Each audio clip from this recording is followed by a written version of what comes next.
And welcome back to Amy Hart's Mum's Club, the podcast where I journey through parenting with lots of fabulous guests talking about the highs and lows and all of their experiences. But that's not all. This podcast is for you. So if you've ever got any questions that you want to ask any of my guests or anything you just want to know, pop it in any of the comment boxes on all of our social medias. You can follow them at Amy Hart's Mum Club on Instagram and TikTok. Today, I have a wonderful guest with me. She's actually a friend of mine. She's amazing. She's one of the OG YouTubers. She's a mum of two gorgeous girls, Darcy and Pearl. She's an author. She's a bit of everything. She's amazing. I have Louise Pentland with me. Hello, thank you so much for having me on your lovely podcast. I'm so Well, thrilled to be here. thank you for coming on. We have so much to talk about. First of all, let's start. Let's talk about Darcy and Pearl. They're amazing. I love them. I can't believe how grown up they are now. Obviously, before I met you, I followed you for a long time. And even Yeah, like the first time I met Pearl was when Stanley was like 6 weeks old. But yeah, I can't believe like Pearl then was like so diddy. And now like she's like horse riding and stuff. I know. I've basically got two grown-up women with like jobs and three kids and a mortgage at this point. So Darcy, my eldest, is 14, and Pearl, my youngest, is 7. Um, and I tell you what, this is a really nice stage, because it's not too taxing physically. You know, like when you have a baby, they literally cannot sit up without you Yeah. physically supporting them. They can't do anything. Like, you've got to do all the physical care. By this point, everyone is obviously thoroughly toilet trained and can like feed themselves food. Darcy can actually make food and meals as well, which is very helpful. And it's a lot of fun at this point because their personalities are like fully set. It's really, really nice. And I feel like people don't talk about this stage of motherhood as much as sort of baby and toddlerhood, because I think babyhood is a bit of a shock to the system. It's the new bit, it's the cute bit. And people talk a lot about the teen years, but that like middle age of childhood, I'm really enjoying it. I feel like even now, like Stanley being 2, like people are like, what do you pack when you go on holiday? And I'm like, clothes and when I clothes and a few toys. Like when he was a baby, it was like, right, we need formula bottles. Da, da, da, da, da, da, da, da. Now I'm like a wipe's a wipe, a nappy's a nappy, a snack is a snack. Like they're available all over the world. Oh, I love this because I was still in the like, we need to take 36 of this, and oh my God, the suitcase was always filled with so much stuff. It took me till they were about 4 to like cool my jets a bit. So I salute you. I took 2 boxes of nappies on the cruise, and everyone was like, "Why are you taking so many nappies?" I'm like, "Well, I planned for 5 a day, and they only come in these boxes." So, and they were like, "Oh yeah, sorry, I hadn't really thought about that." But your girls have very different personalities. Obviously, Darcy is a stagey gal, and Pearl is very like outdoorsy and stuff. Do you find that because of the 7 year age gap between them, it's actually easier to like really like hone in on their interests and stuff? Because like, Darcy, you can drop her off at dancing and then you've got the time to go and do horse riding with Pearl and stuff. Yes, having a bigger age gap is a blessing in so many ways because you can allow them very easily to both do their own thing. They've both kind of got the space just to be their own person. That's not to say if you've got children close together, you're not giving them that space. But it means that I've really enjoyed focusing on Darcy's younger years and then her like middle bit of childhood, without much distraction. And now that she's a bit more independent, I can do the same for Pearl, and they are chalk and cheese. And I don't understand how this happens because I have raised them both in exactly the same way. Darcy is my like very girly dance, theatre, fashion, all of that kind of stuff, and Pearl is my brave, adventurous, outdoorsy girl. And I'm having to very much embrace Pearl's things because I am not naturally an outdoorsy lady. I am an outsidey person. I don't mind being outside with like a nice drink and I was just like, like, yeah, sitting in the garden with a drink. Yeah. yeah, that I don't mind being outside. But Pearl is like likes to be at the stables, likes to be in the countryside, likes nothing more than getting like really muddy. And I don't want her to feel like she can't be that just because I'm not and Darcy's not. So basically, I'm cosplaying as an outdoorsy person when I'm with her, and I'm like, I love it. Yeah, let's jump in another puddle. Love it. Um, I love seeing her happy. Yeah. I think that's what we all want, isn't it? We all want that for our kids. And I think it's so like lovely to obviously I follow your Instagram and like I watch everything. And it's so lovely to see how close they are as well, because I feel like when my mum and all my friends' mums were younger, they had a baby, and then 2 years or 2.5 years later, they had another baby, and that was it. But as I always point out, like you didn't really do anything, you didn't really go anywhere. Like you know what I mean? Like you didn't have anything to sort of like no, none of your friends got married abroad. Like you didn't have things to like sort of place Didn't around. have podcasts to be on. Exactly. So we are all now getting to the stage where we're like, oh, it's time to have another baby. And everyone's like, yeah, I'm putting mine off a little bit. I'm putting mine off a little bit. Like, I don't mind a big age gap. And it's so lovely to see how close your girls are with the 7 years. And like how you can have the time for both of them, because I think we all panic, like, oh God, if we don't have this 2.5 years that like that all our parents had, like it's just gonna be awful. It's been awful. So it's so lovely. So thank you for sharing all of that. Oh no, well, you're so You're welcome. so I really is at welcome. your service. I have to say, it's not like I just did some like really clever, noble Yeah. planning. I had Darcy from my first marriage. That ended, and then I was single for a while, and I was very much one and done. I was like, this is fine. I'm very happy with my life. I love being a mother to Darcy. I love my job. And then I met Liam on Tinder, and I was having a great time with Liam. I was like, this is a great guy. Oh, I'm pregnant. So, um, on paper, that should have been like not the greatest situation, but it turned out to be the greatest happy surprise ever, because Liam had always wanted children, and they'd not happened for him. So he was absolutely thrilled, and we were so in love. And I was like, are we just in love because it's the honeymoon period? But no, 9 years later, here we are, still very in love. He's a great guy. What a He's a guy. good egg. He is. And I also come from a family with a big age gap. So my sister and I, so um, she's my half sister. My mum died when I was younger, and my dad remarried and had Tiana when I was 11. So we have an 11-year age gap, and we are very close, but more in I feel quite maternal of her. Darcy and Pearl are quite close, but bear in mind on social media, I am just sharing the best bits. Yeah. I'm not the mum that shares like the tantrums and the bad bits, and sometimes Oh, they're they like, do go at each other, and I'm like, oh my god, I didn't think that girls would be like this. I think I had stereotyped a little bit, which I know you shouldn't do, and thought, no, girls aren't gonna like have at it on the lounge floor, but they do, and I'm like, guys, someone's gonna get hurt, and it's probably gonna be Darcy. So yeah. You need to get in there and be the wrestling referee. Get yeah, they're like bear cubs sometimes. I'm like, okay. At first, I'm like, okay, you're just playing. It's good for your development. It's good. Okay, stop. Stop now. Stop. yeah. Stop now. No, Someone's bleeding. no. Well, yeah, when the nails come out. I remember me and my brother were having a swimming race once, and I had like really long acrylic nails. I was probably like 16, so was like need to have them as long as possible. I love thinking like me and my brother were having a swimming race. I was 16. Yeah, swimming race on holiday. And we were swimming, and he obviously went in front of me, so I grabbed his foot to like drag him back, but I ended up scratching all of his leg. My mum was like, "Right, enough of the swimming race now." When I was 16, But who but won the race? I think it was abandoned because of scratching. Right, Bad called times. off because I of know, yeah, foul play. yeah. Yeah. Caught up because of foul play. Your wedding looked amazing, like so beautiful, like the dream wedding. How The was it? How wedding did you was find it?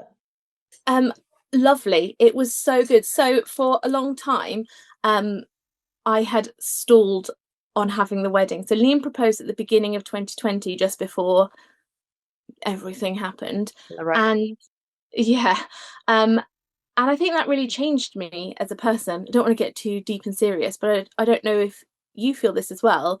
But that episode of life just instilled a fear in me like I could never have really predicted. I suddenly just became fearful of so many things, whereas before I'd been quite a like, let's have a go and see kind of a gal. Suddenly I was so cautious. I think because we were experiencing like intense fear in a sort of like medical and sort of worldwide sense, it kind of got into everything else. And I was already a little bit worried because I have been married before. It didn't work out. Of course, when you get married, you think it's going to be forever. And my reality was that I was wrong and it wasn't. And I was like, I really, really don't want to get divorced again.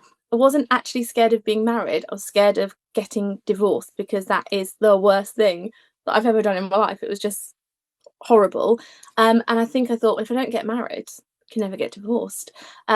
So I stalled and stalled and stalled. And then, I don't really know what happened. I think just Liam gave me so much time. I was just like, do what you want. If you ever want to get married, don't worry about it. We'll just be engaged forever. I don't mind. I just want to be with you. I was like, yeah, that's actually what I want until literally I die. So maybe we probably could get married. How I fell in love with you was when I was looking for Disney videos once and I found a Disney series and then I went back and watched everything. When are you come back to YouTube? Because I'm sort of running out of things to watch. Pretty soon. Pretty Yay. soon. I need to do a little life update. They're my favourite videos to film, just a chit-chatty life update. The thing I find with YouTube is two things put me off it, but then there's so much that I love. So I love the community. That is my nicest community, is actually on YouTube. And I also love that my children watch my YouTube videos. So they watch all our old like Center Parks videos and holiday videos. We're actually going to Turkey soon. And Pearl was like, are you going to film when we go on the trip? I was like, would that be all right if I do just say, yeah, then we can all watch it? And I was like, oh, why are you so cute? But the two things that put me off is one, the editing, and I don't like anyone else editing my stuff because it's like all really personal. And two, I don't know if you found this, I feel like it's a lot more intrusive. Like the longer the video, the more there is for trolls to pick apart and like judge you for and think that they know everything about you.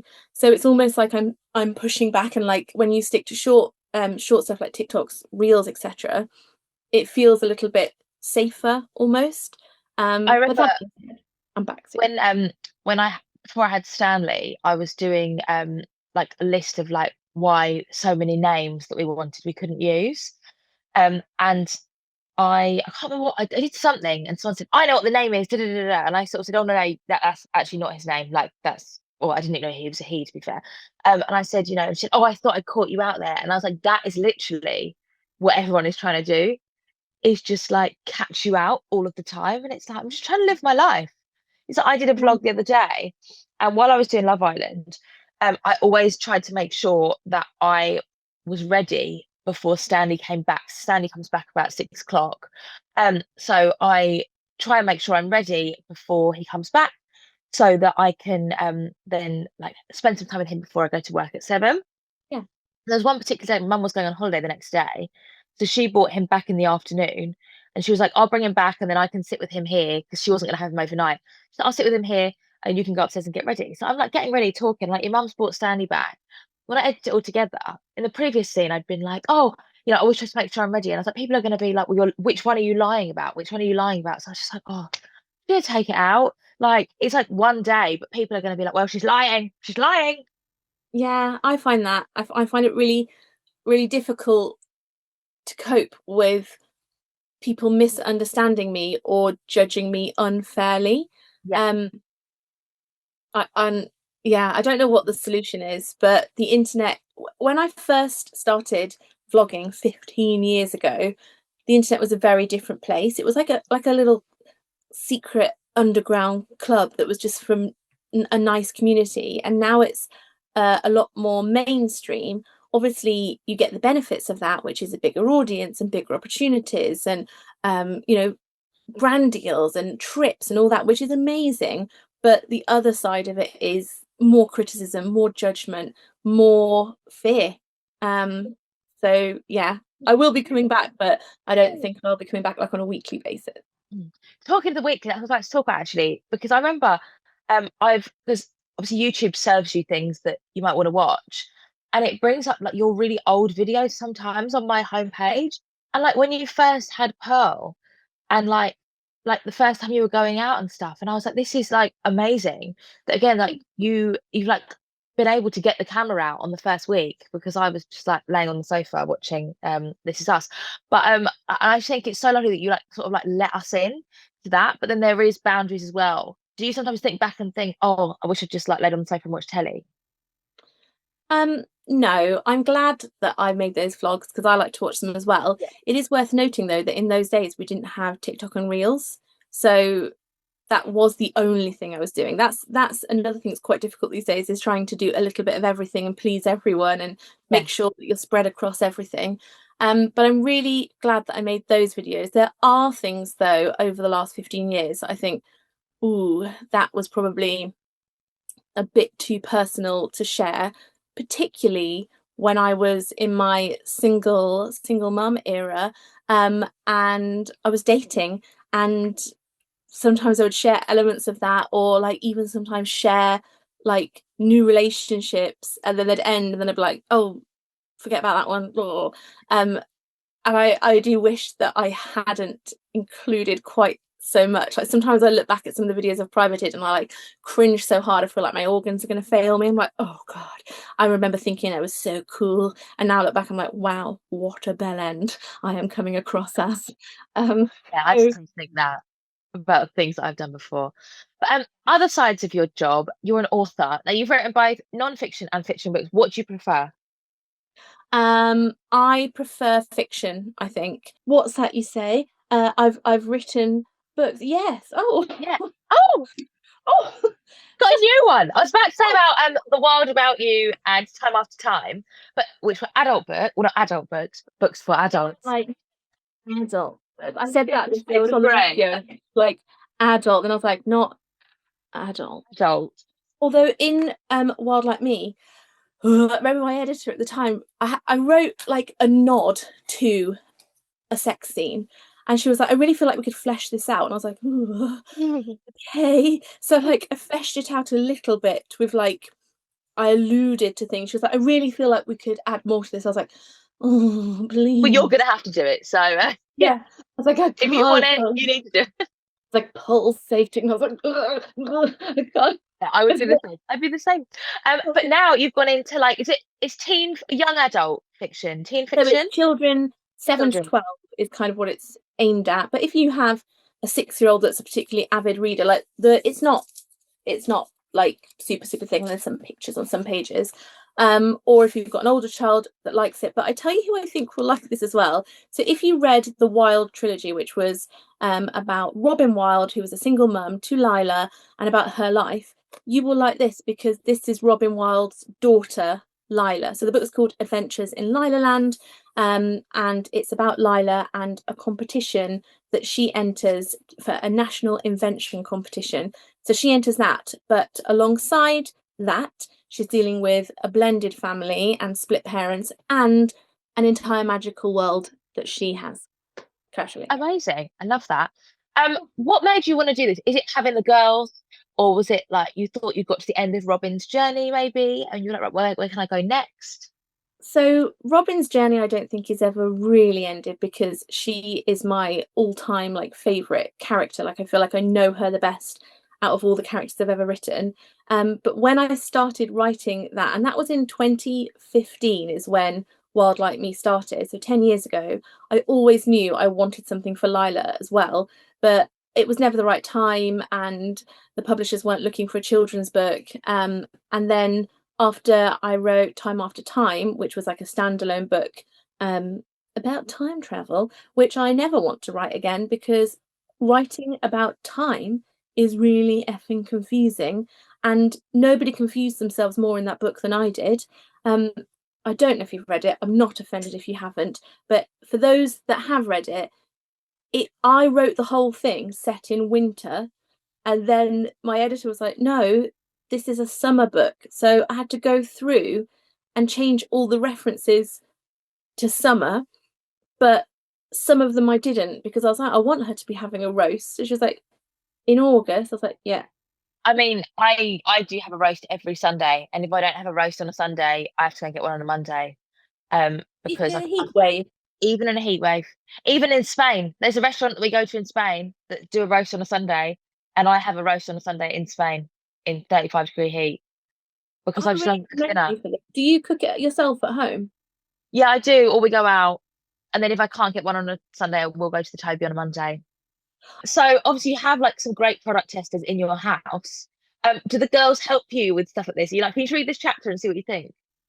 A few people have asked that, and no, and I think why didn't I utilize them more?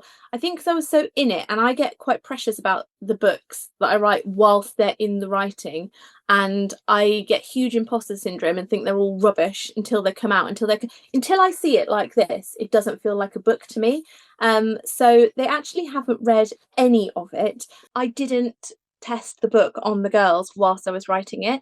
I get quite precious about books when I'm writing them, and I feel like they have to be perfect before I can let anyone read them. I don't even really like sending it to my editor. So it's like, can you send me what you've got? I'm like, no, not yet. It's not ready. So Pearl is going to be the first person to read this book, and she's really excited to be the first girl. Although what I haven't told her is that we did have it tested on some children already, so that they could give their review of it. So I'm hoping that she doesn't see some of I was these going to say, like, you've just hand it to her open. yeah, That was page one. just be like, here you are, darling. Don't look at that. Look away. When is Um, it out? August 28th, and it's available in all bookshops, Amazon, online, everything. And I'm very excited about it. I'm excited for this to be in like school libraries and for children to be like, this is, since it's my first children's book, I am excited for children's excitement, and I'm really excited for World Book Day. I've already got Pearl's costume. I Yeah, wrote this. This is such an Amy Hart thing to do, but it is. I wrote their school uniform knowing that I wanted to use this as World Book Day. So you'll see she's got a little bowler hat, a little like pussy bow tie, and the purple school uniform. So I Yeah, was like, perfect. perfect. Pearl's gonna look amazing. Um, Thank you. see, I loved reading as a kid, like Jacqueline Wilson all of the time. Um, I met her the other day. oh my God, how was it? It was everything I've ever wanted in life. I went on a podcast with her. It might be out by the time this podcast is out. And I was telling her all about how much I loved The Suitcase Kid. If you remember, that's Mhm. Andy, and she goes between two houses, and then she goes and hides in that garden with the nice mulberry tree. And she has little Radish, the little Yeah, Sylvanian family. Jacqueline signed my copy of the book, and she drew Radish in the front cover. that is what dreams are made of. It is. It's these like little things, isn't it? I always get the Bed and Breakfast Star and the Suitcase Kid mixed up because I feel like I read them all like back to back. Bed and Breakfast Star is my second favourite, and there is an Easter egg in this book that is an Easter egg from the Bed and Breakfast Star. I love that. I love that. But they were also good, and I had like a series of books called the not ballet shoes, but the series of books called Dancing Shoes. If you can find them, I bet Darcy would love them. Because it's about two friends that meet at ballet class and stuff, and like they do shows, and it's amazing. And I was literally Did I you read dance, them. Becky? Did you Yes, dance I as did. well? I did. What did you do? Ballet Tap Modern, Ballet Tap obviously. Madon, all one word. All one word. Yeah, that's I what I wanted you to do. I remember Maddie Ziegler from Dance Moms. They asked her like, "Do you dance to keep fit or do you dance to express yourself?" I was like, "I just dance because that's what you did." Like, I don't think I ever had a choice in it really. I think that's just what I did on certain days. And now I think back and I'm like, "Oh yeah." But yeah, I loved reading so much. And then when I was sort of in my like late teen, well, no, actually, I say late teens. I remember being in year six and everyone else was. I'd finished with Jacqueline Wilson, so I was reading Shane Ritchie's autobiography um, in year six at school, um, or year seven. And then I got obsessed with autobiographies because Yeah. obsessed with celebrities. And now as an adult, I don't really read much, and it's really sad. I need to start. So I might grab your books and start there because there's like a lot of them to do. But I feel like A lovely read. If you, I mean, obviously, please do grab my books and yeah, promote them. But also, Page Toon is a lovely, gentle read. Lindsay Kelk is also a cracking read. Like, I would start there because I also don't read a lot, which is ironic since I write. But I, number one, cannot read books whilst I'm writing a book because it all gets really muddled in my head. And also, I'm a really embarrassingly slow reader.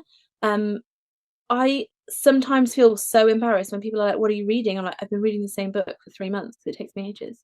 Um, yeah.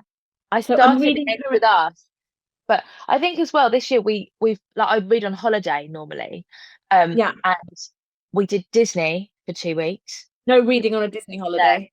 And then we did a cruise, but obviously with the 2-year-old, like again, not much reading time. And like the 2 hours that he was in kids club, I was catching up with work and doing work and stuff. But I think now that I'm not doing the Love Island podcast and I can go to bed before 2 a.m., I maybe will read 10 pages every night. Like, Oh, have you seen the pumpkin spice cafe books? They're all no, over but they sound TikTok. right up my street. Let me just show you the cover of it. I'm actually listening to it. I will say, I've Oh, I had love my an book. audiobook. Is that So there when are I do the Love Island podcast, I drive 3 hours a day. So before we start, I put like 100 episodes of podcasts into a playlist. I listen to them all, and then I listened to an audiobook that Emily Norris recommended, which was Fast Like a Girl. this one? Okay, yeah. Give Is it a it whirl. very like autumny, like American? Love it. Yeah. Right Yes, up my it is. street. Yeah. So I listened to this book that Emily recommended, and it was 12 hours. And after that, I couldn't listen to a podcast for like 2 weeks because I was like, I've had to concentrate so hard What whilst was the driving book? about fasting, intermittent fasting, women. For 12 hours. It was heavy. Yeah. A lot of science. So I was like, I can't. So I listened to music for like 2 weeks, and now I've still got like 40 podcasts left in the album, and I finished Love Island. So what am I going to do now? Um, but obviously you do so much. How do you juggle it all? Well, Amy, I am a woman of next to no good skills except time management. I'm a whiz with a diary, with a calendar, with time blocking. So I do get it done. Don't always meet every deadline, slash, barely ever meet a deadline. But I think now my management team give me fake deadlines anyway. So it's never too much of a big deal. And also, there's a lot of things I don't do. Like, I'm not really um super social at the moment. I think you go through phases in life, and I don't know what's happened to me. I'm worried that maybe this is like a perimenopausal thing, but I don't do a lot in the evening, so I actually have time in the evenings to do things. And again, my children are really easy to look after at this age. So I find time. Plus, it is my whole job. Like when people are like, Yeah, how do you do so much on social media? I'm like, because I'm not going to like an yeah, for office for work. 8 hours a day, so it is manageable. Yeah. And sometimes when it's not, I just, break down and cry into a crisp diet coke and question my life. Well, thank you so much for joining me today, Louise. Your book is out on the 28th of August, just in time for back to school. I love that. Well done. Perfect, perfect. And people have run out of books to read in the summer holidays. I like what you've done there. You can Also pre makes a great early Christmas present if you're starting now. Yes. You can pre-order it everywhere. And it's available in all good bookshops and probably some of the NAF ones too. And Amazon. I know that when I say all good bookshops, but there are probably some that do stock it too. And some of the average ones as well, yeah. Too. Well, thanks so much for joining me, and thank you to all of you for listening. I'm back next week with another guest. Don't forget to follow us on all the socials at Amy Hart's Mums Club on TikTok and Instagram, and of course we're on YouTube too, where you may be watching this right now. And we'll see Best you next week. Mums Club ever. Bye.